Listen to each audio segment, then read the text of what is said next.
Cowboy promised to marry the Apache girl when she grew up years later. She returned to claim his heart and save her land. Have you ever made a promise you thought was just a joke, only to have it come back years later and change your life forever? The Arizona sun blazed mercilessly over the broken land in the winter of 1878. 11-year-old Ayanna ran through the sparse juniper forest, her bare feet bleeding, her breath coming in ragged gasps. Behind her, the shouts of men and the crack of rifles echoed off the canyon walls. She clutched a small leather pouch to her chest, her father's sacred medicine bundle, the last remnant of her people's ways. Her father, the medicine man of the White Mountain Apache, had pressed it into her hands with his final breath. "Run, little one, run and do not look back. The spirits will guide you." She had obeyed, though every instinct screamed at her to stay, to fight, to die beside him. Now the winter cold bit through her torn dress. The men were closing in.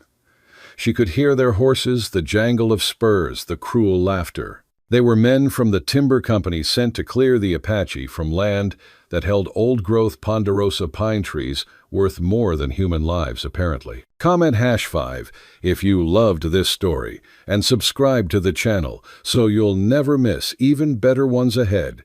Don't hesitate. Hit that subscribe button. Ayanna stumbled over a root and fell hard, the pouch flying from her hands. She scrambled after it, but a shadow fell across her path. She looked up into the face of a young man, perhaps 19, with sun-bleached hair and eyes the color of storm clouds. He held a rifle, but it was pointed at the ground. For a frozen moment they stared at each other, the Apache child and the white stranger. Then Silas Walker made a choice that would echo through both their lives: the hollow land. "Don't move," Silas said quietly, his voice steady despite the chaos approaching. He could hear the timber company's men crashing through the brush, their voices growing louder. He'd been tracking deer when he'd stumbled upon their hunt, and realized with sick certainty that they weren't hunting animals. Ayanna's dark eyes burned with defiance, even as tears streaked the dust on her cheeks. Blood seeped through the torn fabric at her shoulder. Not a deep wound, but enough to paint her sleeve dark red. She clutched the medicine pouch tighter, prepared to fight this tall stranger with her bare hands if necessary. The scent of sage and smoke clung to her skin, mixed with the copper tang of blood. Her hands trembled, not from fear alone, but from cold so deep it felt like knives in her bones. Silas glanced over his shoulder, then made his decision. He shrugged off his coat and draped it over the girl's thin shoulders. The weight of it made her flinch. "There's a hollow in the rocks 30 yards east. You see that bent juniper?" He pointed with his chin, keeping his hands visible, non-threatening. "Hide there. Don't come out until full dark." "Why you help Ayanna?" whispered in halting English, suspicion and desperation warring in her young face. Her fingers dug into the leather pouch until her knuckles whitened. "Because it's right," Silas replied simply. The words felt inadequate, even as he spoke them. How could he explain that he'd seen too much cruelty, that somewhere in the past year he'd crossed a line between observer and participant in injustice, and he wouldn't cross it again? Then the voices grew too close, and he straightened, stepping between Ayanna and the approaching men. She hesitated only a heartbeat before darting into the shadows, moving with the silent grace her father had taught her. Silas watched her disappear into the twisted juniper branches, then positioned himself casually against a tree rifle resting in the crook of his arm. His heart hammered against his ribs, but his face remained calm. 3 riders emerged from the scrub, hard men with cruel eyes and dust coating their clothes like a second skin. Silas recognized the lead rider immediately, Thaddeus Hammond, foreman for the Western Timber Company. Hammond's reputation for violence preceded him throughout the territory. Men whispered that he'd killed 3 Mexicans in a land dispute down south, burned out a homesteader who wouldn't sell beaten a Paiute woman senseless for refusing his advances. Walker Hammond said, his eyes narrowing as he reined in his horse. The animal's breath steamed in the cold air. "What are you doing out here hunting?" Silas replied, evenly grateful. His voice didn't betray the adrenaline singing through his veins. "Lost a buck when all your shooting started. Thought maybe there was trouble." "Apache trouble," one of the other men spat. He was younger, maybe 25, with a scar bisecting his left eyebrow. Savages attacked our survey crew. Burned equipment. We're tracking them down. Silas doubted that very much. More likely the attack had been Apache defending their land from encroachment, and the tracking was an excuse for murder.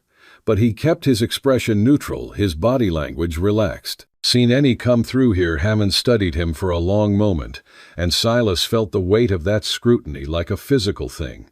The foreman's eyes were the color of mud, flat and cold. Finally, Hammond gestured with his rifle toward the west, away from where Ayana hid. Tracks head that way. You see anything, you let us know. Company pays good bounties. The casual mention of bounties payment for human lives made Silas's stomach turn. He nodded. Will do. The men rode off, but Silas stayed where he was listening until the sound of hooves faded completely into the vast Arizona silence. The wind picked up, carrying the scent of pine and snow from the higher elevations. A hawk circled overhead, its cry sharp and lonely. Only then did he move toward the hollow where Ayana hid. He found her pressed into a crevice between two boulders, her eyes wide in the dimness. She'd wrapped his coat tighter around herself, but still shivered violently. In the fading light, Silas could see the delicate beadwork on the medicine pouch's surface, symbols he didn't understand but recognized as sacred. Spirals and lightning bolts, stars and creatures he couldn't name. They're gone, he said softly, crouching down to make himself less threatening. For now. Ayana emerged slowly, still clutching the pouch. Her bare feet were torn and bloody, leaving dark prints on the stone. She couldn't have been running long in this condition, maybe an hour, maybe two, which meant the men who'd killed her family weren't far behind when Silas had found her. Your family, he asked gently, though he already knew the answer from the grief carved into her young face. Dead, she whispered. Her voice cracked on the word. Father, uncles, cousins. All dead. She looked down at the pouch, and her next words came out in a rush of Apache and broken English. Father said run. Say take this. Medicine. Sacred. They want burn it. Burn everything. Silas felt something crack open in his chest. He'd lost his own mother to fever 3 years ago, knew the particular emptiness of that loss, the way it carved out pieces of you that never quite filled back in. But this child had watched her father die, watched her whole world burn, and now stood alone in a hostile wilderness with nothing but the clothes on her back and a leather pouch. I have a cabin, he said. Not far. You'll be safe there tonight. We'll figure out what comes next in the morning. They come for pouch, Ayana said, holding it up. Her hands had stopped shaking, and Silas saw the steel underneath the terror. This girl was a survivor. Father's medicine. Sacred, white men say, is devil work. Say we worship evil, but is not evil, is old. Is she struggled for the word connection. To earth, to sky, to what came before. Then we'll keep it safe, Silas promised. The words felt heavier than they should have, as if he were making a vow that bound him to more than just this moment. He led her through the darkening forest, moving carefully, listening for any sound of pursuit. His cabin lay in a remote hollow, built by his own hands after his mother's death, when he'd wanted nothing more than to escape the world of men. It was small, one room with a stone fireplace, a rough-hewn bed, a table and single chair, but it was sturdy and warm, and most importantly hidden. Inside he lit a lamp and stoked the fire, while Ayana stood uncertainly by the door, still wrapped in his oversized coat. She looked impossibly small in that moment, impossibly vulnerable. Soot streaked her face. Her hair, once neatly braided, had come loose in wild tangles. Sit, he said, gesturing to the chair. I'll make something warm. As he prepared a simple meal of cornmeal mush and dried venison softened in hot water, Ayana watched him with wary eyes. She flinched at sudden movements, tensed when he came too close. But gradually, as the cabin warmed and the smell of food filled the air, some of the rigid terror left her shoulders. Why you help? She asked again, her voice stronger now. White men hate Apache. White men say we are animals. Less than animals. The question cut deeper than she knew. Silas had been raised on stories of Apache raids, of violence and theft, But he'd also worked alongside Apache scouts, learned some of their language, heard their stories of displacement and broken treaties. The truth he'd come to understand was more complex than the simple narratives his people told themselves. The Apache weren't the villains in this story, or if they were, it was only because white men had written the tale to serve their own interests. "Not all white men hate Apache," he said, finally, ladling mush into a wooden bowl. "And what those men did today, hunting your family like animals, that's not right. Not by any law I know, not by any law that matters." Ayanna considered this, then slowly lowered herself into the chair. She accepted the bowl he offered, eating slowly at first, then with increasing hunger. When she'd finished, Silas gave her a blanket and gestured to his bed. "Sleep. I'll keep watch." But Ayanna didn't move toward the bed. Instead, she carefully opened the medicine pouch and withdrew something, a bracelet woven from leather cord and small beads, each bead carved with tiny symbols that caught the lamplight. She held it out to Silas with both hands, her expression solemn beyond her years. "For protection," she said in careful English. "Spirits watch over you. You save me. Now I give this. When I grow up strong," she struggled with the tense, "maybe I save you too." It was meant as thanks, perhaps as comfort to herself, the idea that someday she might repay this debt. Silas smiled, gently, feeling a sudden, unexpected tenderness. "When you grow up strong," he replied, taking the bracelet with careful hands, "maybe you will." The moment he tied it around his wrist, warmth spread up his arm, not the heat of fire, but something gentler like sunlight on skin. For a heartbeat he could have sworn he heard singing in a language he didn't know, felt the pulse of something vast and ancient moving through the earth beneath his feet. Then the sensation faded, leaving only the weight of the bracelet and the girl's dark eyes watching him. As Ayanna finally settled onto the bed, exhaustion claiming her, Silas tied the bracelet securely around his wrist. The beads were smooth under his fingertips, worn by time and touch. He settled into his chair by the window rifle across his knees and watched the night deepen over the Arizona wilderness. Outside, coyotes called to the rising moon, high-yipping cries that echoed off distant canyon walls. Inside, a child slept fitfully, murmuring in Apache, one hand clutching the medicine pouch even in dreams. And Silas Walker, who had wanted nothing more than solitude, found himself bound by an invisible thread to a culture and a people he barely understood. Before dawn, as Ayanna still slept and the first gray light crept across the floorboards, Silas heard movement outside. Not heavy footfalls, but the whisper-soft approach of someone who knew the land intimately. He raised his rifle, then lowered it as an older Apache man emerged from the shadows, moving with surprising grace despite his years. The man was perhaps 60, his face deeply lined, his long hair shot through with silver. He wore traditional clothing, deerskin and trade cloth, and carried himself with the quiet authority of someone accustomed to being obeyed. When he spoke, it was in Apache, his gaze moving past Silas to where Ayanna slept. Silas caught only a few words, granddaughter, safe, gratitude, but the meaning was clear. He held up his hands in a gesture of peace, then pointed to Ayanna. The old man approached the bed, and Ayanna's eyes opened immediately. For a moment she simply stared. Then she sat up with a cry that was half sob, half joy, flinging herself into his arm. They spoke rapidly in Apache, and Silas caught his own name mentioned several times, along with glances in his direction. Finally, the old man turned to Silas and spoke in careful, accented English. "I am Nata, medicine man of the White Mountain people, grandfather to this child. You saved her life. This debt I will not forget." "No debt," Silas said firmly. "I did what was right." Nada's weathered face creased in a slight smile that didn't reach his eyes. Those eyes had seen too much loss for easy smile. "The young man who walks between worlds. Yes, Ayanna told me of your kindness." He studied Silas with a gaze that seemed to see far more than the surface. "The spirits have marked you, Silas Walker. You walk a path that few white men walk. It will be difficult. You will be trusted by neither your people nor mine. But it is necessary." Before Silas could ask what that meant, Nada turned back to Ayanna. They spoke for several more minutes, Then Nada pressed something into her hands, another small pouch, similar to the one she'd been carrying. Medicine, perhaps? Or sacred objects? His voice dropped low, and Ayana nodded seriously. "We go now," Nada said to Silas.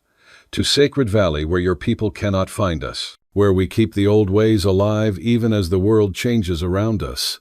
His expression grew grave. "But we will remember. And perhaps one day you will have need of us as we had need of you today." Ayana approached Silas, her young face solemn beyond her years. She touched the bracelet on his wrist with one finger, and again Silas felt that pulse of warmth. "When I grow up," she said in halting English, "I will be strong. Maybe I save you too. Not maybe. I will." Silas smiled, feeling that unexpected tenderness again. In the gray dawn light, this child seemed to carry the weight of generations. "When you grow up strong," he replied gently, "I'll remember this promise." It was meant as comfort, nothing more, a kindness to a traumatized child. But as Ayana and her grandfather vanished into the pre-dawn shadows, moving with the silence of deer through forest, Silas felt the bracelet warm against his skin, and he wondered not for the first or last time if he'd just made a promise far more binding than he understood. He stood in his doorway long after they'd gone, watching the sun rise over the broken land. Somewhere in the distance, smoke rose, the timber company burning what they'd cleared, marking their conquest. The wind carried the scent of burning pine, acrid and wrong. Silas touched the bracelet, feeling the smooth beads under his fingertips. 7 small beads, each carved with symbols. He counted them without thinking. 7, a sacred number in many traditions, including Apache. 7 directions. 7 sacred mountains. 7 generations. He didn't know then that this bracelet would never leave his wrist. That 7 years would pass before he saw Ayana again. That when she returned, she would indeed save him not from danger, but from a loneliness he'd worn so long he'd forgotten what it felt like to belong anywhere at all. The sun climbed higher, painting the sky in shades of gold and red.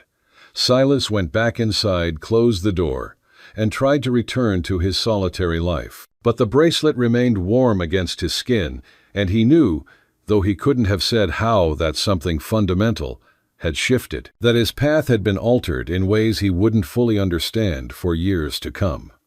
That a promise made to a frightened child in a moment of kindness would become the axis around which his entire world would turn. 7 years of silence.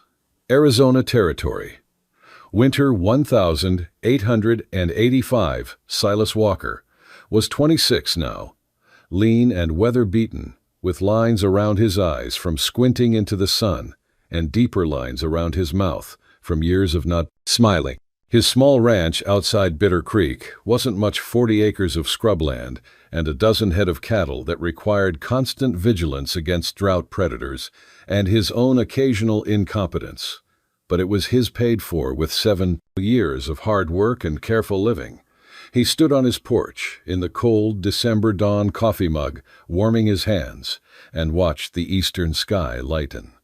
The bracelet still circled his wrist, worn now but intact. He'd never taken it off, though he couldn't have explained why. Habit, maybe. Or superstition. Or the way it sometimes grew warm in the night, as if responding to something beyond his understanding. The leather had darkened with age, and sweat the beads smooth from years of touch. Sometimes he found himself counting them without thinking. 1, 2, 3, 4, 5, 6, 7, like a rosary, like a prayer he didn't know the words to. 7 years since he'd seen the girl. 7 years of dreaming. The dreams had started almost immediately after Ayana left. At first, they were simple flashes of firelight, the sound of singing in Apache, the scent of sage burning. But over time, they'd grown more vivid, more specific. He'd dream of a girl growing into a woman, learning to grind corn with smooth stones to tan hides, using techniques passed down through generations, to sing songs that made the air shimmer with something that felt like prayer. Sometimes in the dreams he'd hear her voice calling his name across vast distances. Sometimes he'd see through her eyes, would wake with the memory of hands that weren't his own, weaving baskets, grinding herbs, touching the earth with reverence he'd never learned in his own culture. Foolishness, he told himself every morning. 7 years had passed. Ayana, if she'd even survived, would be 18 now, a woman grown. She'd probably forgotten all about the strange white man who'd sheltered her for a single night. The bracelet was just a bracelet leather, and beads nothing more. The dreams were just dreams, products of loneliness, and too many nights spent alone. But the bracelet remained warm against his skin, and the dreams persisted. He was saddling his horse for the day's work, riding fence, checking on the cattle in the south pasture, maybe hunting, if he saw a sign when he felt it, a prickling at the back of his neck like the moment before lightning strikes, the unmistakable sensation of being watched. Silas turned slowly, his hand moving instinctively toward the pistol at his hip, thumb touching the hammer though he didn't cock it. His breath clouded in the cold air. A figure emerged from the morning shadows near the tree line, moving with unconscious grace that made his breath catch. The young woman who approached wore a mix of Apache and settler clothing, practical riding clothes, adorned with subtle beadwork deerskin moccasins and a blanket wrapped around her shoulders against the cold. But it was her eyes that stopped Silas, cold, dark, intelligent, and utterly familiar, even though they belonged to a face he barely recognized. She was no longer a frightened child. She'd grown tall, her movements confident, her bearing suggesting someone who knew her own strength. Her long, dark hair was braided with small beads that caught the light. 7 beads worked into the braid, he noticed. Her face had lost its childish roundness, becoming elegant, striking in a way that had nothing to do with conventional beauty and everything to do with presence, with the sense that she occupied space with authority. "Silas Walker," she said, her English now clear and confident, carrying only the faintest musical accent. "It has been a long time." His coffee mug slipped from his numb fingers, shattering on the porch boards. Coffee spread like blood across the wood, steaming in the cold. "Ayana," he breathed the name coming to his lips without thought, without question. A smile touched her face, transforming it from striking to radiant. "You remembered. Not everyone does." She took a step closer, and morning light caught the silver threads in the blanket around her shoulders.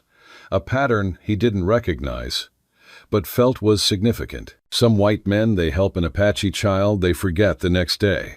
Like it never happened. Like we're not real enough to remember. "I remembered," Silas said, his voice rough. He cleared his throat, tried again. You're alive. You're well." "I survived," Ayana said simply. She moved closer, and Silas noticed she carried a small leather bag similar to the one she'd clutched so desperately 7 years ago. Same shape, same size, but the beadwork was different. More elaborate, speaking of hundreds of hours of careful work.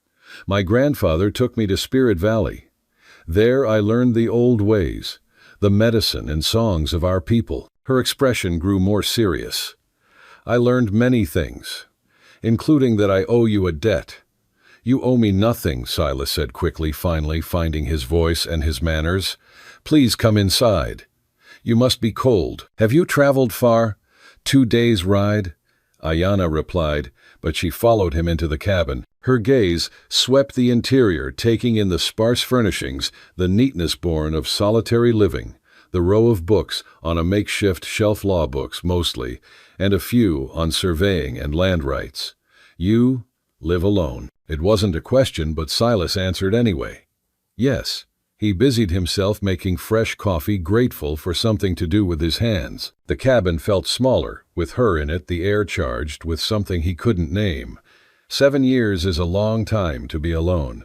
"But you chose it," Ayana observed. She'd moved to the window, looking out over his small ranch.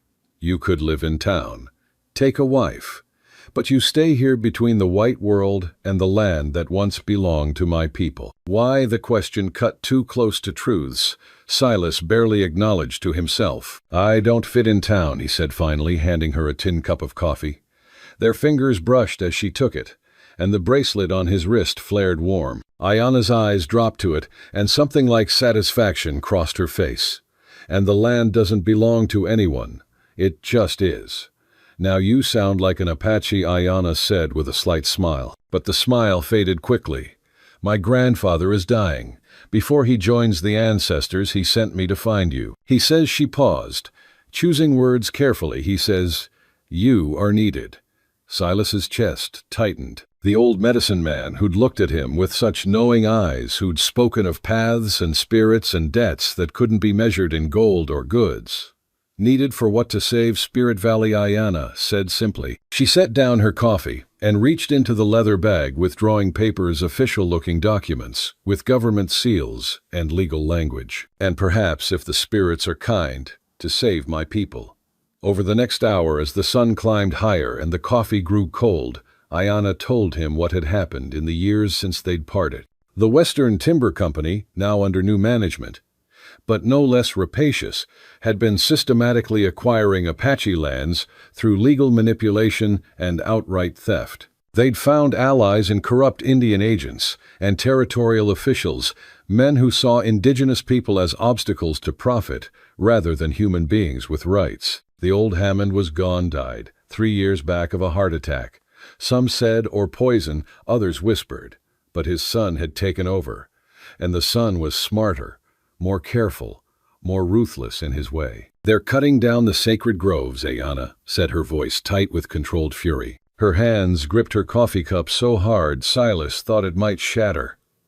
"The old trees that have stood for hundreds of years, that hold the memories of our ancestors. They say they have legal claim that the government granted them rights to unoccupied lands." Her voice hardened on that word, turning it into an obscenity. "Our lands are not unoccupied. We have lived there since the beginning of time, since the earth was new, and the first people emerged from the darkness below." "What does this have to do with me?" Silas asked, though he suspected he already knew. The law books on his shelf weren't just for show. He'd taught himself land law surveying principles, the complex web of treaties and regulations that governed territorial holdings. Taught himself in the long, lonely evenings, telling himself it was just intellectual curiosity, refusing to acknowledge that he was preparing for something, waiting for something. "You walk between worlds," Ayana said, echoing her grandfather's words from 7 years ago. "You understand both our people and yours. My grandfather saw this 7 years ago, in the moment you chose mercy over indifference. And he sees it still in his visions." She met his eyes directly, and Silas felt the full force of her presence, her determination. "He believes you are meant to be a bridge," Silas Walker, "to help us find a way to protect Spirit Valley that your people's laws will recognize." It was an impossible task, Silas knew. The territorial government rarely sided with Apache claims, and timber companies had deep pockets and deeper connections. But looking at Ayana, at the determination in her eyes, the straight pride of her bearing the way she held herself, like someone who'd learned to carry loss without being crushed by it, he found himself unable to refuse. His life for the past 7 years had been empty, he realized suddenly. Comfortable, safe, but empty. Going through motions, existing but not living. And here, sitting in his cabin drinking bitter coffee, was purpose. Connection. The thing he'd been waiting for without knowing he was waiting. "Tell me what you need," he said. Relief washed over Ayana's face there, and gone so quickly he might have imagined it. But her voice when she spoke was steady. "Come to Spirit Valley. Meet with my grandfather and our elders. Help us understand the white man's laws, and perhaps," she paused, "perhaps help us find proof that the timber company's claims are false. That could be dangerous." Silas warned, though even as he said it, he was mentally cataloging what he'd need. His rifle ammunition supplies for a week or more, the surveying tools he'd acquired, copies of territorial land, regulations. "If Hammond's son finds out I'm helping you, if the Indian agent reports it to the territorial governor, I know," Ayana interrupted. She reached across the table and placed her hand over his, the first time she'd deliberately touched him. Her palm was warm, calloused from work, and where skin met skin, the bracelet blazed so hot Silas flinched. But he didn't pull away. "I would not ask if the need were not great. But I remember what you risked for me 7 years ago. I remember your kindness when you had every reason to turn away. And I remember a promise." She pulled back her own sleeve, and Silas saw she wore a bracelet too, a match to his 7 beads carved with the same symbols, though the leather was newer. "When I made this for you, my grandfather wove certain protections into it, certain connections. It binds you to Spirit Valley, to our people. To me." Her eyes met his dark, and unfathomable. When I said I would save you one day, I meant it. Not from death, perhaps, but from the half-life you've been living, from walking between worlds but belonging to none. The words hit harder than any physical blow could have. Silas looked down at the bracelet he'd worn for 7 years, at the beads smoothed by time and touch.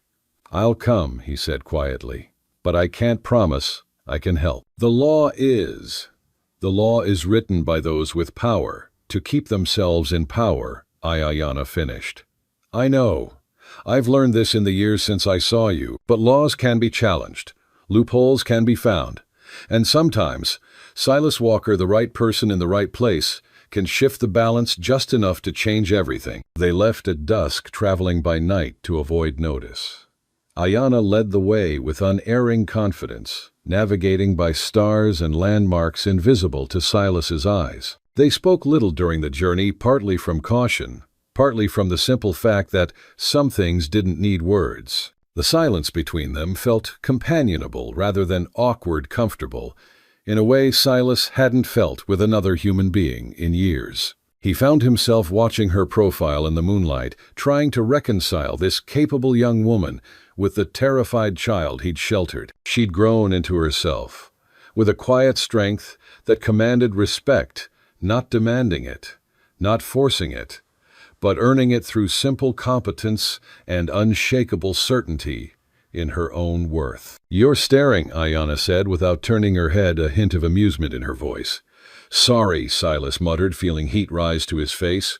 "Thank God for darkness that hid his expression. I was just thinking how much you've changed." 7 years is a long time, Ayana agreed. She glanced at him then, and moonlight caught her eyes, making them seem to glow. "You've changed too. Quieter." More, she searched for the word alone. Not lonely like you're missing something. Alone like you've taught yourself not to need anything, not to want anything. The observation stung because it was true. After his mother's death, after the realization that his father's drinking would kill him too, if Silas stayed after years of drifting from job to job, never belonging, never fitting, he deliberately walled himself off, built his small ranch, his small life, and told himself it was enough. That wanting more only led to disappointment. "It's easier that way," he said finally. "Is it?" Ayana asked gently. "Or just safer?" Before Silas could answer, she held up a hand, signaling silence. They'd reached a narrow canyon, its walls rising steep and dark on either side, blocking out the stars. The air grew noticeably colder, carrying the scent of water, and growing things even in winter. "We're close now," she whispered.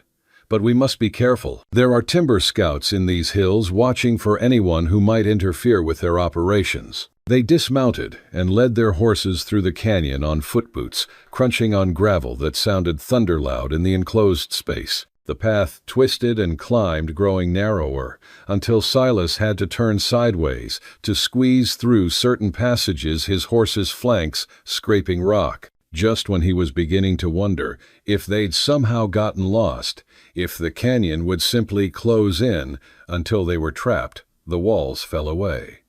Spirit Valley spread before them in the moonlight. Silas's breath caught.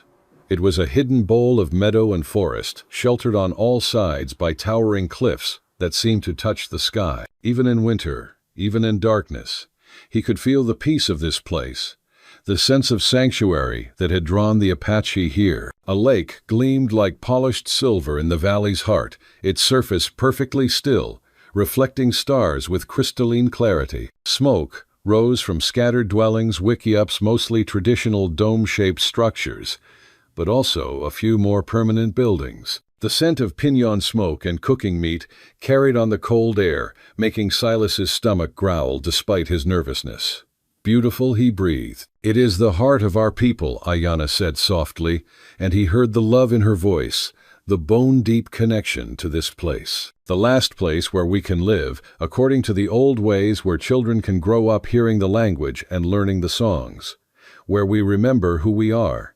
She turned to him, her face grave in the moonlight. "If we lose this Silas Walker, if they take this valley, we lose more than land. We lose ourselves. We become what they want us to be: ghosts, memories, curiosities in history books, Spirit Valley is not just our home. It's proof that we still exist, that we're still here, that we haven't vanished like so many other peoples. The weight of that statement settled over Silas like a physical burden. This wasn't just about property rights or legal technicalities. This was about survival, cultural survival, spiritual survival, the kind that couldn't be measured in dollars or acres. They made their way down into the valley, and Silas became aware of eyes watching from the shadows, sentinels protecting their hidden home. Ayana called out in Apache, her voice carrying clearly in the cold air, and gradually figures emerged. Warriors, their faces painted for guard duty, their eyes wary but respectful as they looked at Ayana. One young man stepped forward, his bearing suggesting both pride and barely leashed hostility. He was perhaps 25 tall and lean with the coiled readiness of someone trained for combat. He spoke to Ayana in rapid Apache, his gaze flicking suspiciously toward Silas every few seconds. "This is Dakota," Ayana explained, switching to English. "My cousin and one of our finest warriors. I've told him of your kindness 7 years ago." She spoke to Dakota in Apache, and gradually his stance softened, though suspicion remained in his eyes. Dakota addressed Silas in careful accented English. "Ayana says you saved her life when she was child. For this you are welcome in Spirit Valley." He paused, then added with cold precision, "But know that we watch you, white man. One wrong move, one word to the timber company or the Indian agent, and you will not leave this valley alive." "Dakota," Ayana said sharply, but Silas held up a hand. "I understand," he said, meeting the warrior's eyes steadily. "If I were in your place, I'd say the same, probably with fewer words and more threats." A ghost of a smile touched Dakota's lips. "Perhaps you are not like other white men. We will see." But he stepped aside, allowing them to pass. They continued through the sleeping village, past traditional wickiups and a few more permanent structures that spoke of a people adapting to changed circumstances while trying to maintain their identity. Smoke rose from cook fires, and the smell of sage hung in the cold air, mixing with pinon and something else, some herbs Silas didn't recognize, sweet and slightly medicinal. Dogs barked softly, announcing their passage. A few people emerged from dwellings, curious faces, peering at the tall white man following Ayana. Children whispered to each other, pointing, until their parents shushed them.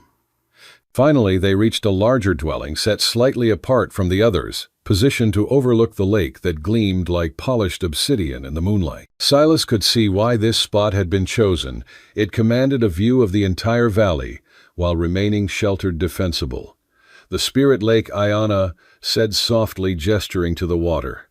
"The heart of the valley, the place where the veil between this world and the world of spirits grows thin, where my grandfather speaks with the ancestors." Her voice dropped. "Where he will soon join them." She pushed aside the hide covering the entrance, and Silas followed her into warmth and firelight. An old man lay on a bed of furs, his face deeply lined, his body frail in a way that spoke of imminent death. But his eyes, those eyes were bright and alert as they fixed on Silas, recognition and something like satisfaction flickering across the weathered face. "So Nada," said in English, his voice surprisingly strong for someone so obviously dying. "The young man who walks between worlds returns. The spirits have brought you back to us, as I knew they would, as I have seen in dreams these 7 years. Shelter." Silas approached the old medicine man respectfully and knelt beside the bed, close enough to speak quietly, but not so close as to intrude. The firelight cast shadows that danced across Nada's face, making him seem somehow both ancient and ageless. "Ayana says you're ill. I'm sorry." Nada waved this away with one thin hand, the gesture surprisingly dismissive. "All men die.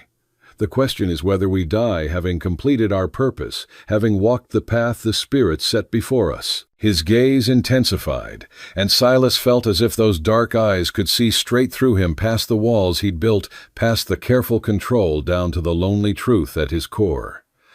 "I have one task left, Silas Walker. To ensure Spirit Valley survives beyond my death, that my people have a place to remember who they are. And I believe, no, I know, you are meant to help us achieve this." "I'll do what I can," Silas promised, though doubt gnawed at him. But I'm just one man, and the timber company has lawyers, connections, money, has many things. Yes, Nata interrupted, but they do not have what you have. He gestured to the bracelet on Silas's wrist, and Silas saw that Nata's own wrist bore a similar bracelet, older the leather, cracked with age, but unmistakably of the same kind. The blessing of the spirits, the gift of seeing two worlds without being blinded by either. And something more. His eyes moved to Ayana, who stood silently by the fire, a connection to my granddaughter that transcends the ordinary bonds between your people and mine. Silas felt heat rise to his face. He hadn't thought his attraction was that obvious, the way his eyes kept finding her, the awareness of her presence, like a physical thing. I don't.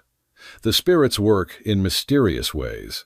Nada continued, a slight smile touching his lips. 7 years ago they brought you to Ayana's aid, when she needed it most. Now they bring you both together again at the moment when her people need what only you two working together might provide. This is not coincidence. This is not chance. This is the pattern, the path, the way things are meant to be. He reached out, and Ayana took his hand, kneeling on the opposite side of the bed. Stay. Learn our ways. Help us find a path through this darkness. And perhaps in doing so, find the path you were always meant to walk. As the fire crackled and Nata's eyes drifted closed in exhaustion, Silas looked at Ayana. She met his gaze steadily, and in that moment he felt the invisible thread that had connected them for 7 years pull taut vibrate like a plucked bowstring. He'd come to Spirit Valley to repay a debt, to help if he could, but he was beginning to suspect the debt was only the beginning of a journey neither of them could yet fully comprehend. The next 2 weeks passed in a blur of learning and teaching, of slow trust, built through shared work and quiet conversations. Nata had been right. Silas walked between worlds, and in Spirit Valley, that ability became not a liability, but an asset. Ayana became his guide, and his student in equal measure. In the mornings she would take him walking through the valley and the surrounding canyons, teaching him to see the land as her people saw it, not as property to be owned, but as a living entity to be respected and understood. Listen, she would say, placing her hand flat against the earth, her fingers splayed wide against cold ground. What does the land tell you? At first Silas heard nothing but wind, and his own breathing felt nothing but the embarrassment of a grown man kneeling in dirt trying to commune with rock and soil. But gradually, as the bracelet warmed against his wrist, as Ayana's patient instructions sank in, he began to sense something. Vibrations, rhythms, the deep pulse of water moving through underground channels, the shift and settle of stone, the whisper of roots spreading through soil. The earth remembers Ayana, explained one cold afternoon as they sat on a ridge overlooking the valley.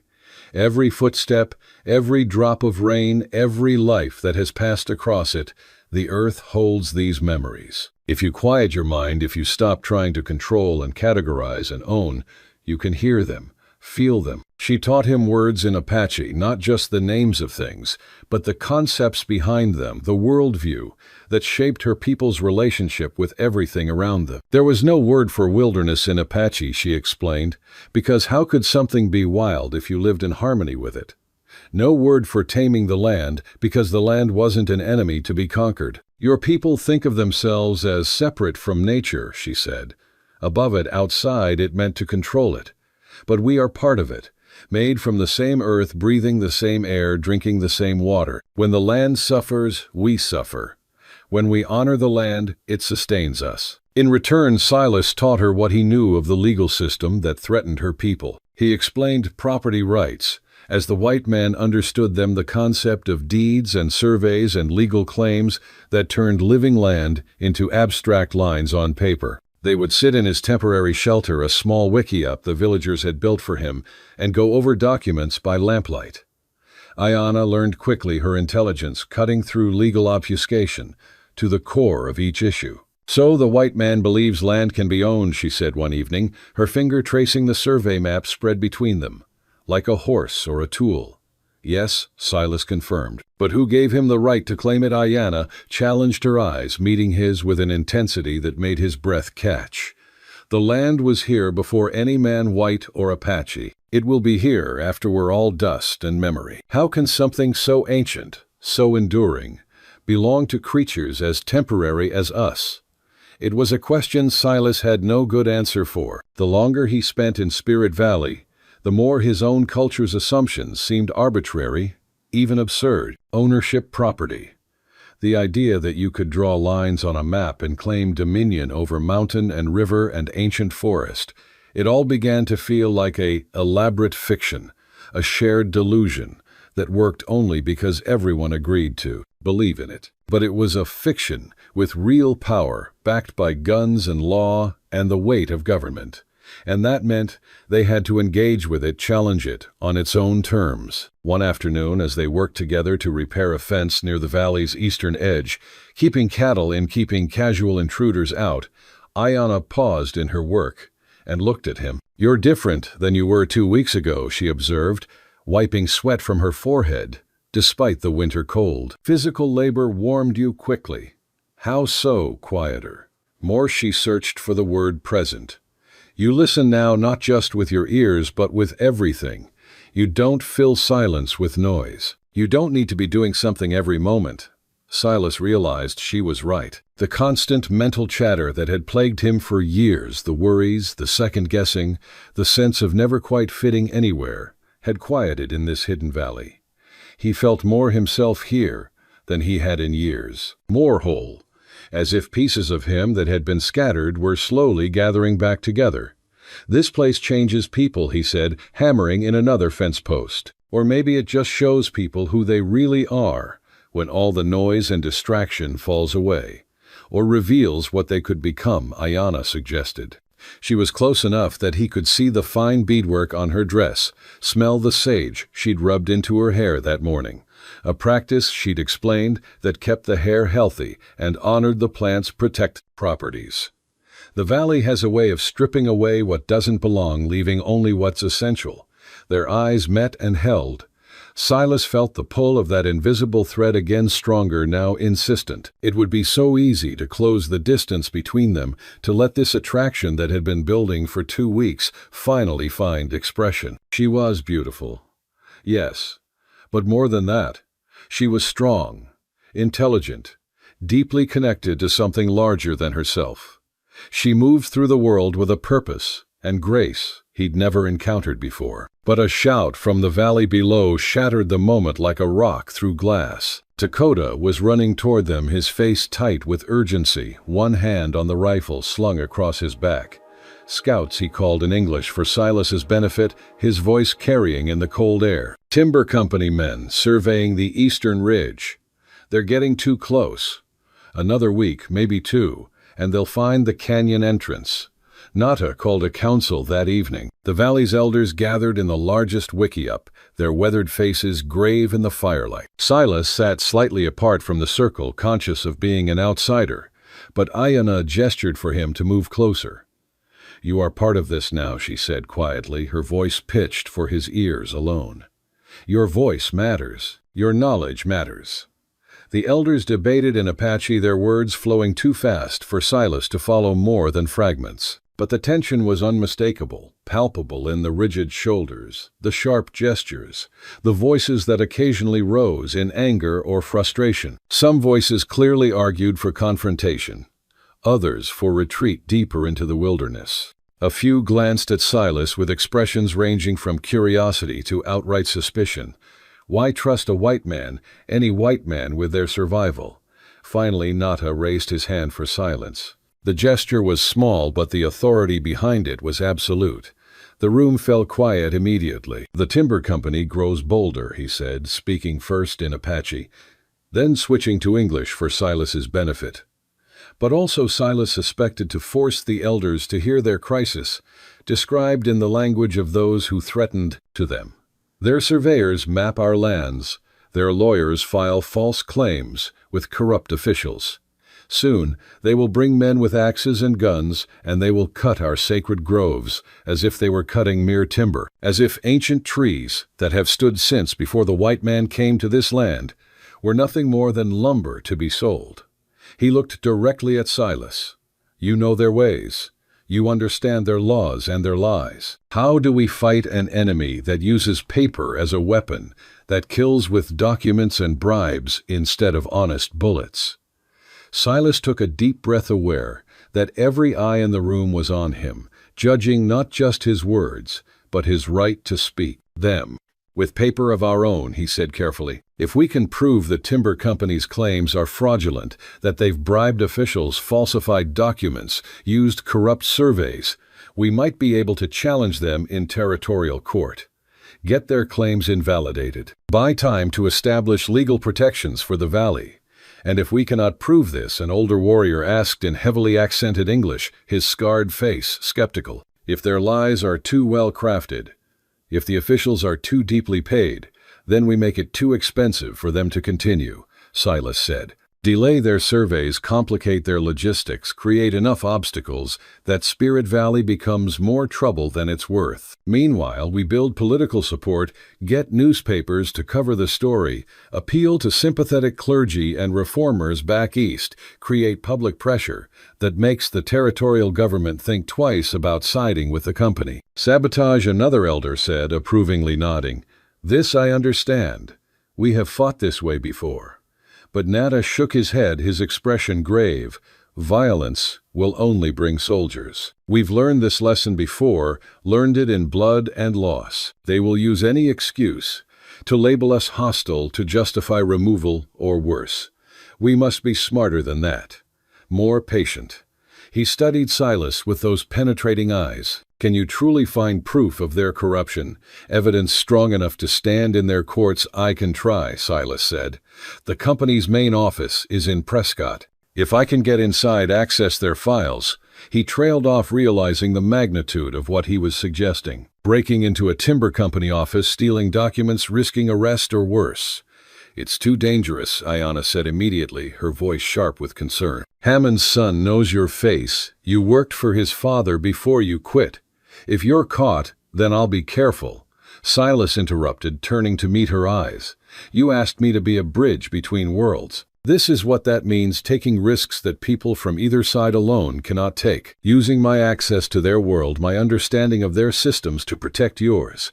The council debated for hours, more voices rising and falling, arguments circling back on themselves as the fire burned down to coals. But eventually, reluctantly, a plan took shape.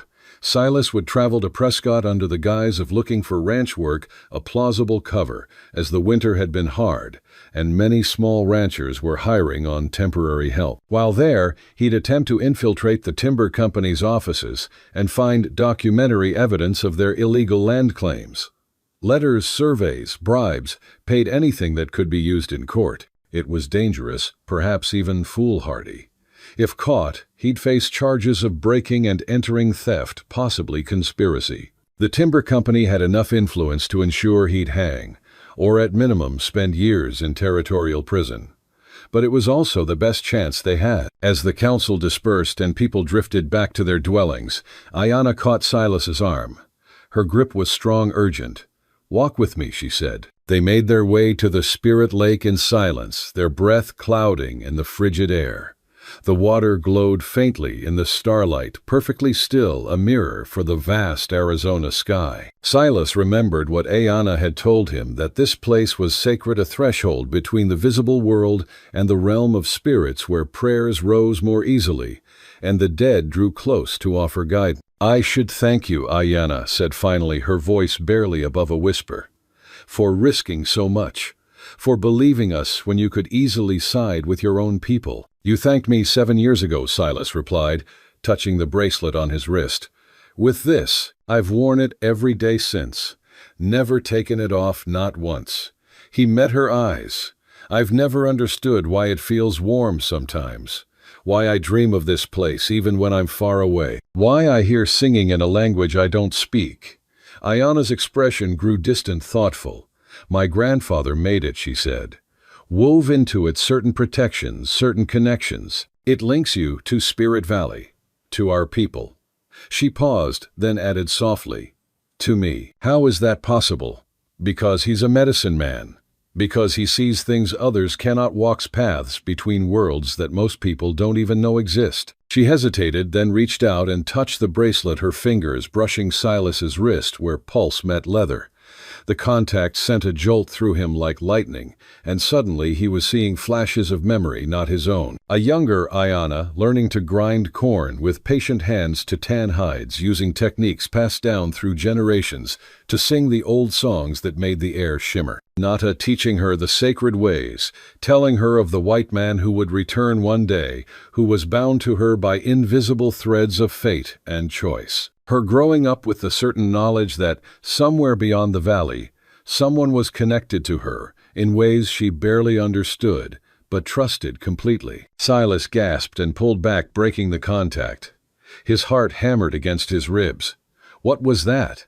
The connection, Ayanna said softly, and he saw that she was trembling too.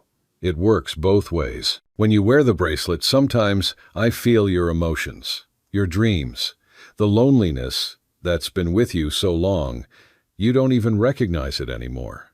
And sometimes, if we both allow it, we can share more. Memories, feelings, the truth beneath the words we speak. That's not possible, Silas said, even as he knew it was true. He'd felt it, her memories, her feelings as real as his own. More real in some ways, because they came without the filters and justifications he wrapped around his own experiences. There's much about this world that your people would call impossible, Ayanna said, turning back to the lake.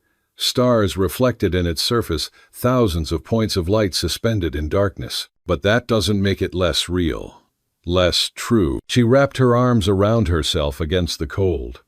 I've felt your loneliness, Silas Walker. Your sense of being caught between worlds, never fully belonging to either. And I've wanted to tell you you're not alone. Not anymore. You belong here if you choose to. With my people. With, she stopped, seemed to reconsider. With us. The words hung in the cold air between them, weighted with meaning that went beyond friendship, beyond simple alliance. Silas wanted to respond, to close the distance that separated them both physically and emotionally, but the weight of what he was about, to attempt the danger, the risk, the very real possibility of failure held him back. When I return from Prescott, he said instead, his voice rough, we'll talk more. About all of this. About what comes next. Ayanna nodded, accepting the postponement, even as disappointment flickered across her face. May the spirits protect you, she said formally, the blessing her people gave to warriors, leaving for battle. Then, more personally, more intimately, come back to me, Silas Walker. You promised once that when I grew up strong I might save you. I cannot do that if you don't survive long enough for me to fulfill that promise. It wasn't quite a confession of feeling, but it was close enough to make Silas's heart race. I'll come back, he promised. That's one vow I absolutely intend to keep. Trust and bond. Prescott sprawled across a high plateau, a territorial capital built on whiskey ambition and the unshakable conviction that this land was meant for white men to civilize and profit from. The buildings were a mix of rough lumber and adobe brick, the streets a churned mess of mud and frozen ruts. Signs proclaimed establishments, ranging from saloons to assay offices, boarding houses to brothels, all doing brisk business despite the cold. Silas arrived on a cold January morning, dressed in his plainest work clothes, looking like just another ranch hand down on his luck, and hoping the city might offer better prospects than the failing homesteads scattered across the territory. The Western Timber Company's offices occupied a prominent building on Courthouse Square, 3 stories of red brick and white trim, projecting prosperity and permanence in a town where most structures still look temporary. The company's name was painted in gold letters across the front.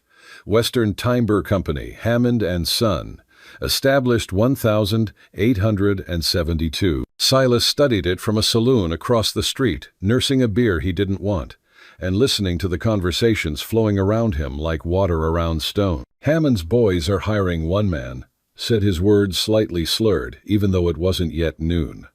Heading up to the high country come spring to clear another section. Paying decent wages too, if you don't mind hard work, and maybe a little trouble with the Apaches. I heard they're pushing into territory that's supposed to be reservation land. Another man replied, this one more sober, more cautious. That's asking for trouble. Government's supposed to protect those lands. Ain't no Apache reservation up there, the first man said dismissively. Government gave it all to the company fair and square. Legal-like. Any Injuns left up there are just trespassing on company property. They got no rights to it. Silas bit back a retort and focused on gathering information. Over the next 2 days, nursing drinks he barely touched, playing cards with men whose faces he'd forget. By tomorrow, he learned the company's rhythms. When the offices emptied for lunch, when Hammond's son made his rounds, where the records were likely kept, which clerk was approachable, which was fiercely loyal to the Hammond. He also learned that Hammond had recently brought in a new partner, a man named Elias Thorne, a lawyer from back east, with a reputation for creative interpretations of land law, the kind of lawyer who could make illegal claims look legal, who could navigate the gray areas between outright fraud and technical compliance. On the third day, Silas made his move. The offices emptied for lunch as predicted, leaving only a skeleton crew. He entered through a side door, moving with the confidence of someone who belonged, who had every right to be there.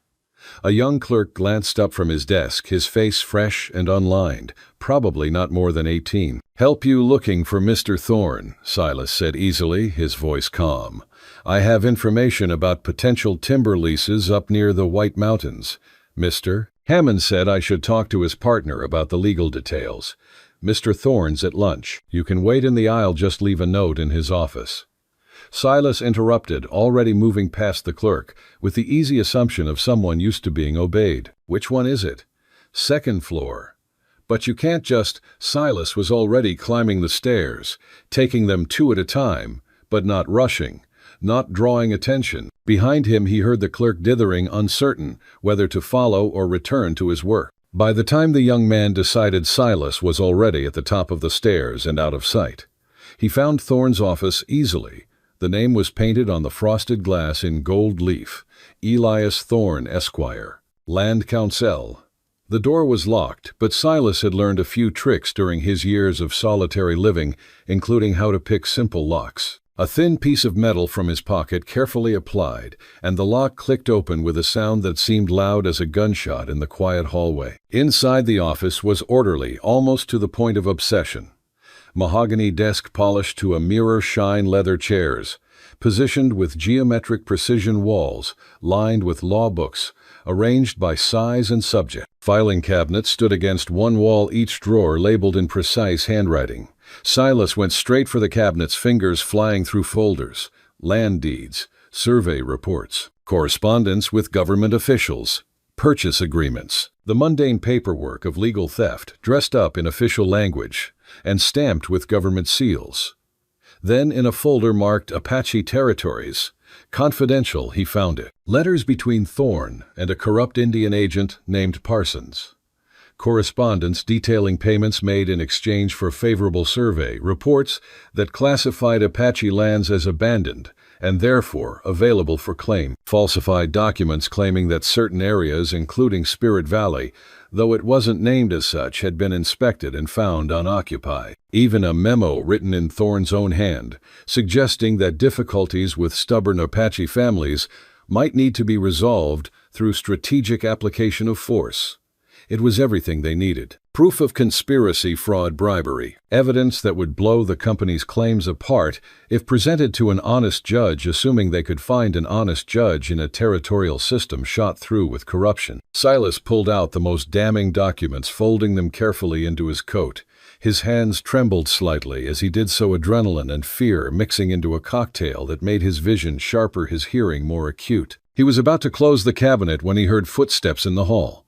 The door opened. Elias Thorne stood in the threshold, a thin man with wire-rimmed spectacles and the cold eyes of someone who saw people as obstacles to profit rather than human beings with rights and dignity. His hand moved immediately toward the desk drawer where Silas suspected a pistol was kept.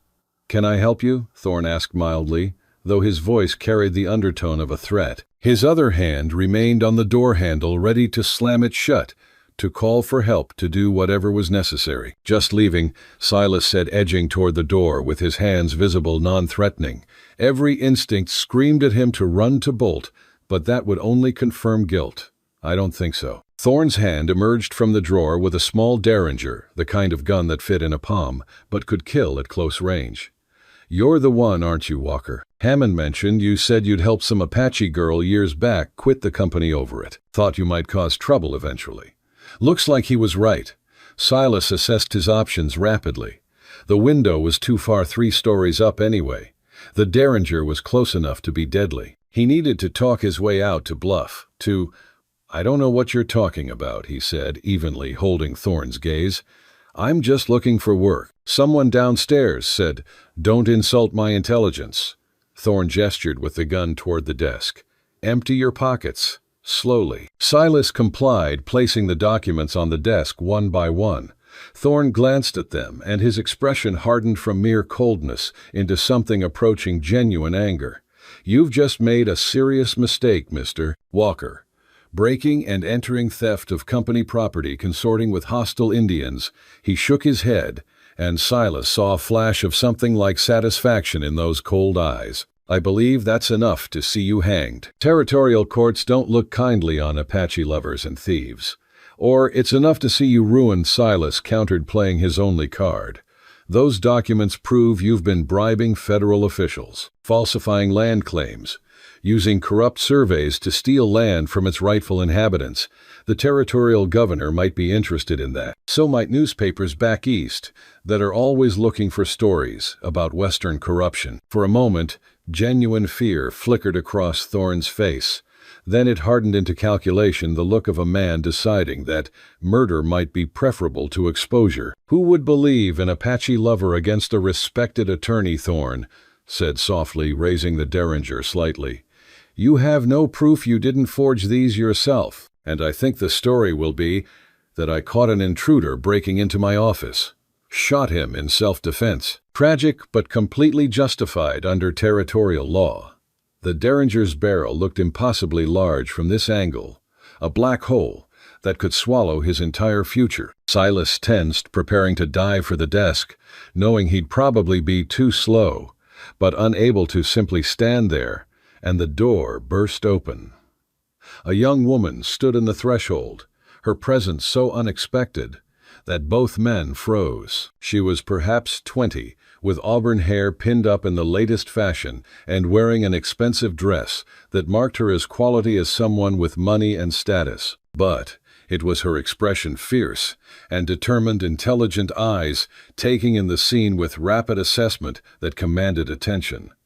Lower that gun, Mr. Thorne, she said, her voice carrying the crisp accent of East Coast education. Unless you want the territorial marshal to know you've been embezzling company funds for the past 2 years. Thorne's face went white. Miss Hammond, I don't know what lies you've been. I'm not stupid, and I'm not a child. The young woman, Hammond's daughter, apparently interrupted. She held up a leather-bound ledger, the kind used for accounting. I've been reviewing my father's books. Papa's not well, you know. Heart troubles. So I thought I should understand the business in case, well. She smiled, and there was nothing warm in it. The money that should be in operating accounts is mysteriously absent. But I found interesting deposits in accounts bearing your name. And I have documentation. Quite a lot of it. Your father will never believe you, Thorne said desperately, but the derringer had lowered slightly. Perhaps not immediately. But the bank will, and the territorial governor, Papa's political rival, you'll recall, who would love an excuse to investigate Hammond operations. And the newspapers. Her smile grew colder. So here's what's going to happen. You're going to let Mr. Walker leave with those documents. And in exchange, I won't expose you as a thief and a fraud. You can keep your freedom and what little reputation you have left. Or you can shoot Mr. Walker, and I'll make sure you hang not for his murder but for stealing from my family. For a long moment, Thorne remained frozen, the derringer trembling in his hand. Silas could see the calculation happening behind those cold eyes, weighing risks, assessing threats, trying to find an angle that didn't end in ruin. Finally, slowly, he lowered the gun. Silas gathered the documents quickly, shoving them into his coat, keeping his eyes on Thorne even as he edged toward the door. The young woman, Miss Hammond, stepped aside to let him pass. As he reached the threshold, she spoke quietly, her voice pitched for his ears alone. Those documents will hurt my father as much as Thorne, perhaps more. He signed many of those letters, approved many of those bribes. I know, Silas said, meeting her eyes. Good. Her expression remained unreadable, but something like pain flickered in her eyes. He deserves it. What he's doing to those people, the lies, the violence, the casual destruction of lives and cultures, it's wrong. Morally wrong, whatever the law might say. I couldn't stop him, but maybe you can. Why help me? Silas asked, genuine curiosity overriding caution. Why betray your own father? She looked away, and when she spoke, her voice was barely audible. Because 7 years ago, my father's men hunted an Apache medicine man and his family. Killed them like animals. I was there. Papa thought it would be educational, teach me about the realities of frontier business. I watched it all. She closed her eyes briefly. I saw a little girl running through the snow. Saw men laughing as they chased her. And I've been ashamed every day since. I should have stopped them. Should have said something. I was a coward. She opened her eyes, meeting his gaze. I can't undo that.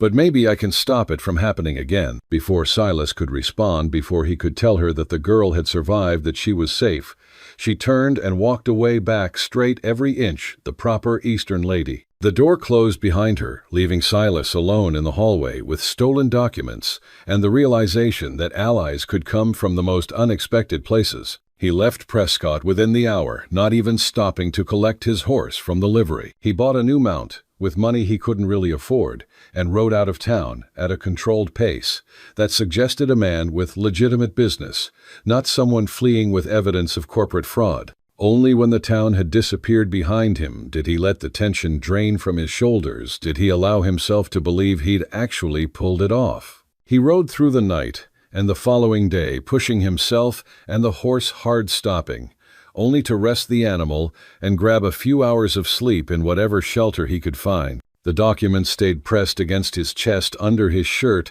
their presence both a comfort and a constant reminder of what he carried, evidence that could change everything or get him killed if he wasn't careful. 3 days after leaving Prescott, exhausted and trail-worn, he reached the canyon entrance to Spirit Valley. The sun was setting, painting the cliffs in shades of gold and red, and for a moment, Silas simply sat on his horse and looked at that hidden entrance, feeling something in his chest loosen and expand.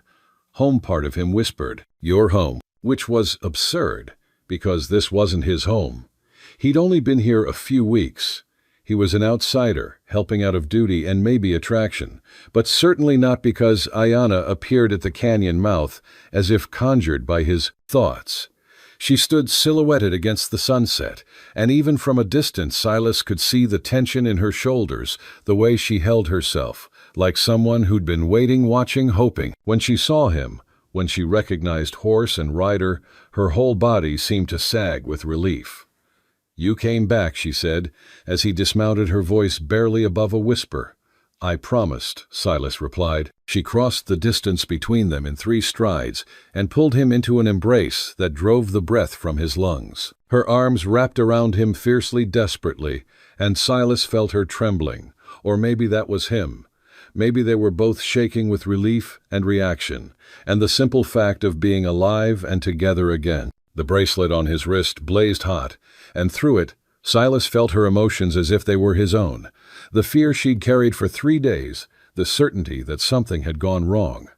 The relief so intense, it was almost painful. "I thought," Ayanna started, then stopped, pressing her face against his shoulder. "I had visions, dreams. I saw you cornered, saw a gun, saw—" She pulled back just enough to look at him, her hands gripping his arms. "You're all right.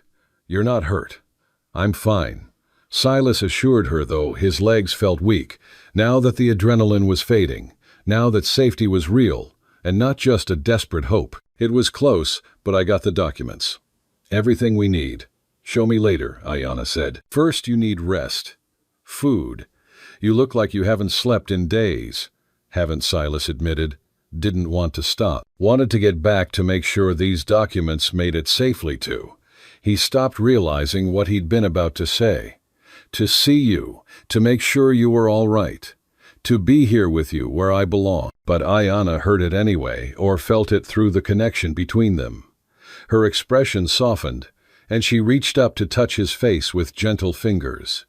Come, my grandfather is failing, but he's held on waiting for your return. He needs to see what you found before he walks the spirit path. They made their way into the valley as twilight deepened into night. Silas saw people emerge from their dwellings' faces, lighting with relief and what might have been respect as they saw him return. Children pointed and whispered. Warriors nodded acknowledgement. Even Takota, standing guard near the council wickiup, raised a hand in greeting that bordered on friendly. But all of that faded when they entered Nata's dwelling, and Silas saw how far the old medicine man had declined in just 3 days. Nata lay on his bed of furs, his breathing labored his skin the color of ash. But his eyes, those eyes still burned bright as they fixed on Silas. You return, Nata said in English, his voice barely a whisper now. And you bring hope with you. I can feel it, see it in the way you carry yourself. Show me. Silas knelt beside the bed and carefully withdrew the documents from inside his shirt. As Ayana translated, explaining the evidence of corruption and fraud, detailing the letters and bribes and falsified surveys, Nata nodded slowly. His breathing eased slightly, as if a burden had been lifted. This is good, he said finally. But paper alone will not save us. The white man's courts move slowly, and Hammond's son will not wait patiently while lawyers argue. We must be prepared for his response, for the violence that will come when he realizes his schemes are threatened. Then we prepare, Silas said. We organize the evidence, send copies to the territorial governor, make sure the newspapers get the story. Create enough public pressure that the company can't simply brush it aside or make it disappear. Nata smiled faintly, and for a moment, Silas saw the strength that must have been there before illness claimed him. You begin to think like one of us. Not just as an individual fighting alone, but as part of a larger whole, part of a community. This is good. This is how we survive together, supporting each other, drawing strength from our connections. He gestured weakly for Ayana to come closer. Granddaughter, take Silas to the lake. Perform the binding ceremony. Tonight. Ayana's eyes widened. Grandfather, that ceremony is for. It's sacred. It's only for those who will stand together against darkness. Nata interrupted gently but firmly. For those who will protect our people through the trials ahead. Is that not you both? Has this not been the path you've been walking, whether you acknowledged it or not? Silas looked between them confused. What ceremony? A sacred rite. Ayana explained, her voice careful. It joins two people in spiritual bond. Not marriage exactly, but something deeper, something older. A linking of paths, of destinies. It means, she paused, choosing words carefully. It means your life and mine become intertwined. That we walk forward together, supporting each other, protecting each other. That what affects one affects the other. It's not done lightly, Nata added, his voice fading. And it cannot be undone. Once bound in this way, you are connected for life in this world and whatever lies beyond. His gaze moved between them. But the spirits have been calling for this since the day you first saved my granddaughter's life 7 years ago. They brought you together then. They bring you together now, and they will need you bound, truly bound, for what comes next. Grandfather, you're asking, this is a huge commitment. We barely know each other as adults. Ayana stopped, seemed to reconsider. What if he's not ready? What if I'm not ready? Then the ceremony will not take. Nata said simply. The spirits will know, and nothing will happen. But I think I know you are both more ready than you realize. Go, I will rest, while you complete what must be completed. Ayana and Silas walked to Spirit Lake in silence, the weight of Nata's request settling over them like a physical thing. The night was cold, and clear stars scattered across the sky in profusion impossible to see in any town. Their breath clouded in the frigid air, and frost crunched under their feet. When they reached the lake's edge, Ayana stopped. The water lay perfectly still, a mirror for the heavens, reflecting starlight, With such clarity it seemed you could fall upward into that reflected sky and never stop falling. "I need to explain what this ceremony means," Ayana said quietly, not looking at him. "What my grandfather is asking of us. I'm listening." She turned to face him then, and in the starlight her face seemed to glow from within. "The binding ceremony links two souls. It's not marriage as your people understand it. There's no contract, no legal obligation, no exchange of property. It's older than that, more fundamental. It acknowledges that two people have chosen to walk the same path, to support each other through whatever the spirits place before them." "And if we complete this ceremony," Silas asked, "then we become Ayana, search for words accountable to each other in ways that go beyond ordinary friendship or even love. Your pain becomes my pain. Your joy becomes my joy. We carry each other's burdens and share each other's strength. The connection you felt through the bracelet these 7 years, that will deepen, intensify, until there are no real barriers between us. No lies we can tell, no secrets we can keep.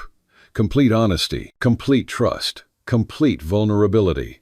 She wrapped her arms around herself, and Silas couldn't tell if it was from cold or fear. "It terrifies me," she admitted, "to open myself that completely to another person, to let someone see all of me, the anger, the grief, the darkness I carry, to trust that they won't use that knowledge as a weapon, won't reject me when they see who I really am." Silas understood because he felt the same fear, his own darkness. The guilt over killings during his army days, the shame of complicity in systems that destroyed people like Ayana's family, the bone-deep loneliness he'd carried so long. It felt like part of his skeleton. All of that would be visible, tangible, undeniable. But looking at her standing there by the sacred lake, trembling with cold and fear, and something that might be hope, he realized the truth. He'd been bound to her for 7 years already, from the moment he'd chosen mercy over indifference, from the moment he'd tied that bracelet around his wrist and felt it warm against his skin.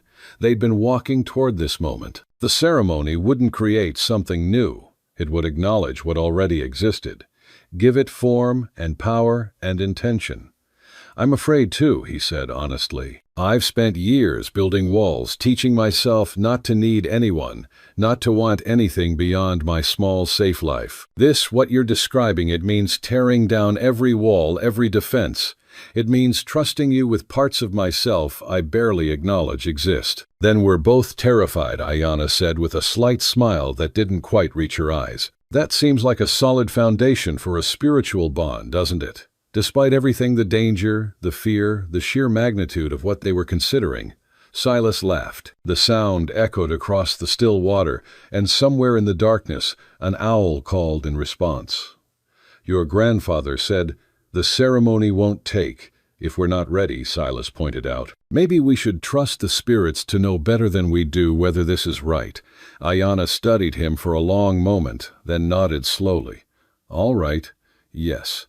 Let's try." She began gathering materials from the pouches she'd brought: sage for burning, corn pollen for blessing, tobacco for offering. She built a small fire at the water's edge, the flames reflecting on the still surface, so it seemed fire burned both above and below the world. "Remove your boots," she instructed. "We walk into the water barefoot. It's painful, the water is ice cold this time of year, but pain is part of the ceremony. It reminds us that binding ourselves to another person means accepting their suffering along with their joy." They both removed their boots and stood at the water's edge. Ayana lit the sage, letting the smoke curl upward into the night sky.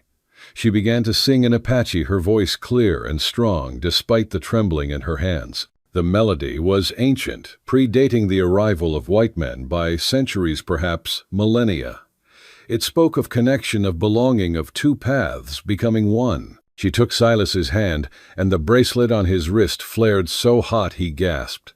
Then, still singing, she led him into the water. The cold was shocking, brutal, driving the breath from his lungs. Ice formed at the water's edges, and his feet went numb almost immediately. But Ayana kept walking until they were waist deep, until the cold was so intense it became a kind of fire burning through every defense, every pretense, stripping him down to some essential core. "Now, Ayana," said her voice, barely steady, teeth chattering, "we drink from the lake. The water connects us to Spirit Valley, to all the generations who have drunk from this source. And then we speak truth." She cupped water in her hands and drank, her face tightening at the cold. Then Silas did the same. The water tasted mineral, ancient, like drinking liquid stone. It burned, going down cold, transforming into heat in his chest. "I'll go first," Ayana said. She took both his hands in hers. And through the bracelets, Silas felt the current of her emotions: fear, hope, desire, grief, all mixing together into something vast and overwhelming. "Silas Walker, I see you. I see the loneliness you've carried, the guilt over things you cannot change, the walls you've built to protect a heart that's been hurt too many times. I see your kindness when you thought no one was watching, your courage when it would have been easier to look away. I see a man who walks between worlds because he's searching for a place to belong. And I say to you, you belong here, with me, with my people. You always have." As she spoke, images flooded through Silas's mind, her perspective of him over the 7 years they'd been apart. Dreams she'd had of a lonely man on a ranch, talking to horses, because he had no one else. Visions of him defending Apache rights in conversations with other settlers, never mentioning his personal connection. Moments when the bracelet had warmed on her wrist, and she'd known somehow that he was thinking of her across the miles. She'd been watching over him, he realized, praying for him, waiting for the moment when their paths would cross again. Now it was his turn. Silas took a shaky breath, the cold making it hard to think, hard to find words for truths he'd never spoken aloud. "Ayana," he began, and her name on his lips felt like a prayer. "I see you too. I see the strength that kept you alive when you should have died, the wisdom that taught you to adapt without losing yourself. I see your love for your people, your determination to protect them even at cost to yourself. I see your fear that you're not enough, that you'll fail them, that the weight you carry is too heavy." He squeezed her hands, feeling her tremble. "And I say to you, you're not alone. You've never been alone. From the moment you gave me this bracelet, we've been bound together, and I choose to make that binding permanent, real, acknowledged. I choose you, Ayana. I choose this path, this people, this life. I choose it freely and completely." The moment the words left his mouth, something shifted. The water around them began to glow, faint at first, then stronger, a soft green-blue light that seemed to emanate from the lakebed itself. Silas felt warmth spreading through him, despite the cold, felt the bracelet on his wrist, pulse in time with his heartbeat. Then the visions came, not images this time, but experiences. Memories that weren't his own, flooding through him with such intensity he couldn't tell where he ended and Ayana began. He was 11 years old, running through snow chest, burning feet, bleeding. Father's last words echoing in his mind, "Run, little one." The leather pouch clutched to his chest, precious beyond measure. Terror and grief and determination mixing into something that tasted like blood and smoke. He was learning to grind corn with stones older than memory, her grandmother's hands guiding her movements. The rhythm of stone on stone grain slowly becoming meal, the meditation in repetitive work. Learning that patience was a kind of power, that slow, steady effort could transform hard kernels into sustenance. He was sitting with grandfather, learning the old songs, the ones that called rain and blessed hunts and honored the dead. The weight of being chosen to carry forward traditions older than he could comprehend. The pride and terror of that responsibility. He was watching a white man ride away from camp, knowing somehow that their paths would cross again, that this man carried something important, something necessary for the survival of her people. And then, just as intensely, Ayana experienced his memories. She was 10 years old, watching her mother die of fever, helpless, despite every remedy tried. The moment when breathing stopped and the person she loved most became an empty shell. Learning that death was final, that wanting someone to live wasn't enough to keep them alive. She was 17 in a cavalry unit following orders to clear an Apache camp. Seeing a family, mother, father, 2 children, and recognizing too late They were peaceful, unarmed. The moment of hesitation before superior officers ordered fire. The screams, the blood, the guilt that would stain every day after. She was alone in a cabin talking to a horse because there was no one else watching sunset after sunset from a porch built for one. The slow numbing of feeling the deliberate choice to want nothing because wanting hurt too much. She was tying a bracelet around her wrist, feeling something click into place like a key in a lock, knowing without understanding that this child had just changed her life in ways she couldn't yet comprehend. The visions faded slowly, leaving them gasping and trembling in the cold water. Tears ran down both their faces, whether from cold or emotion or the sheer overwhelming intensity